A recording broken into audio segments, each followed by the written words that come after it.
ದೇವರು ಹಾಗೂ ನಮ್ಮ ಪ್ರಕೃತಿ ನಮಗೆ ಹಲವಾರು ರೀತಿಯ ಅವಕಾಶಗಳನ್ನು ನೀಡಿದರೂ ಸಹ ನಾವು ಅನೇಕ ಬಾರಿ ಅವುಗಳ ಸದುಪಯೋಗ ಪಡೆಯಲು ವಿಫಲರಾಗುತ್ತೇವೆ. ಅವಕಾಶಗಳು ಸಣ್ಣಪುಟ್ಟ ರೂಪಗಳಲ್ಲಿ ದೊರಕಿದಾಗ ನಾವು ಅದನ್ನು ಗಮನಿಸಿ ಅವುಗಳ ಉಪಯೋಗ ಪಡೆಯಬೇಕು. ಯಾವ ಸಂಗತಿಯನ್ನು ಸಣ್ಣದೆಂದು ಉದಾಸೀನ ಮಾಡಬಾರದು. ಹನಿ ತುಂಬಿದರೆ ಹಳ್ಳ ಸಣ್ಣದರಿಂದಲೇ ನಾವು ದೊಡ್ಡವರಾಗಬಹುದು. ನಾವು ಮನನಶೀಲರಾಗಿ ಒಳ್ಳೆಯ ಆಲೋಚನೆಗಳನ್ನು ರೂಢಿಸಿಕೊಂಡರೆ ಅವಕಾಶಗಳು ತಾವಾಗಿಯೇ ಬರುವವು.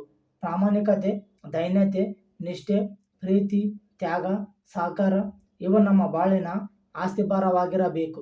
ಬುದ್ಧಿವಂತರು, ಚತುರರು ಆದ ಅನೇಕ ವ್ಯಕ್ತಿಗಳು ಅವಕಾಶಗಳಿಗಾಗಿ ಹುಡುಕುತ್ತಿರುತ್ತಾರೆ.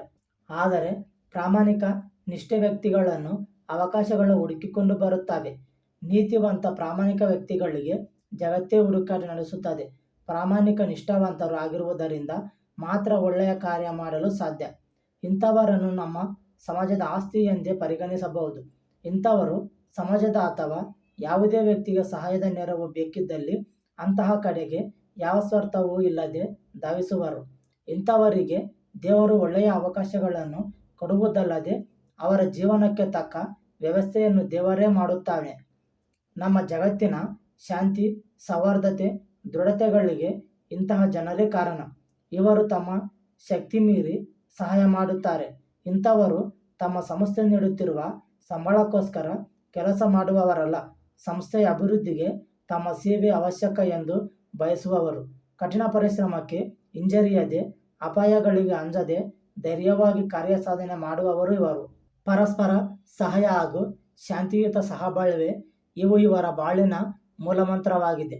ಅವಕಾಶ ಒದಗಿದಾಗ ಅಹಂಕಾರದ ಕಾರಣದಿಂದ ಅದನ್ನು ತ್ಯಜಿಸಬೇಡಿ.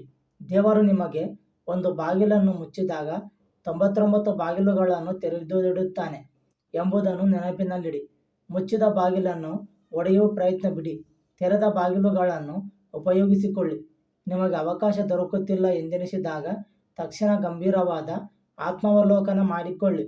ಏಕೆಂದರೆ ಈ ತರಹದ ಭಾವನೆ ಕೇವಲ ಅಂಜುಬೂರ್ಖರಿಗೆ, ಆಲಸಿಗಳಿಗೆ ಮಾತ್ರ ಬರುತ್ತದೆ.